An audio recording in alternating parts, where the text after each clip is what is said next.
తప్పులు సరిదిద్దుతానే అధికారంలోకి వచ్చే ట్రంప్ చేస్తున్నాడు. దాన్ని మనకి నచ్చలేదు. ఎందుకంటే మనోళ్ళందరూ తప్పు మార్గంలో వెళ్ళినటువంటి వాళ్ళు ఇబ్బంది పడుతున్నారు కాబట్టి. చదువుకోవడానికి వెళ్ళినోడు చదువుకుంటే ట్రంప్ ఏమన్నా ఆపుతున్నాడా? చదువుకోవడానికి వెళ్ళినోడు వేరే పనులు చేస్తుంటే కదా ట్రంప్ ఆపుతుంది.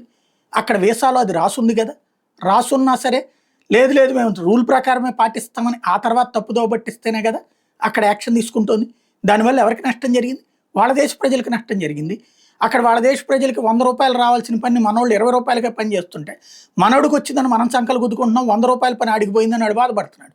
వాడి దేశంలో వాడికి ఉద్యోగం రాకపోవడానికి కారణం మనవాడయ్యాడు కాబట్టి యాక్షన్ తీసుకున్నాడు. అది చెప్పిన ఎన్నికలకు గెలిచాడు.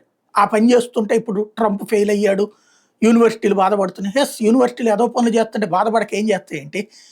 ఓకేజము లేకపోతే కనుక ప్రాంతీయ వాదాలని రెచ్చగొట్టుకుంటూ పనికి మాలినటువంటి అని చేసుకుంటూ యూనివర్సిటీ అనేది ఉంది. అందుకే ఒక ఉన్నత విద్యావంతులు తయారు చేసి అమెరికాకు కావాల్సినటువంటి టెక్నాలజికల్ పీపుల్ని తయారు చేయడంలో ఫెయిల్ అయితేనే కదా అమెరికా దెబ్బతింటోంది.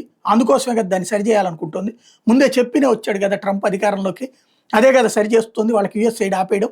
అట్లాగే దొంగ యుఎస్ఐడ్, ఇండియాలో ఉన్నటువంటి జర్నలిస్ట్కి యుఎస్ఐడ్ ఎందుకు? ఇండియాలో ఉన్నటువంటి లాయర్కి యుఎస్ఐడ్ ఎందుకు? ఇండియాలో ఉన్నటువంటి స్వచ్ఛంద సంస్థకి యుఎస్ఐడ్ ఎందుకు? ఏం చేస్తున్నారు వీళ్ళు యుఎస్ కోసం? అంటే యుఎస్లో సోరోస్ అనేటటువంటి ఒక దరిద్రుడు, వాడికి పైన ఉన్నటువంటి ఒబామా లేకపోతే బైడెన్, ఈ గ్రూప్ అంతా కలిసి ప్రపంచంలో కుట్రలు పన్నుతూ దానికి అమెరికా ప్రజల యొక్క పన్నుల డబ్బుల్ని తీసుకొచ్చి ఖర్చు పెడుతుంటే దాన్ని ఆపాడు ట్రంప్.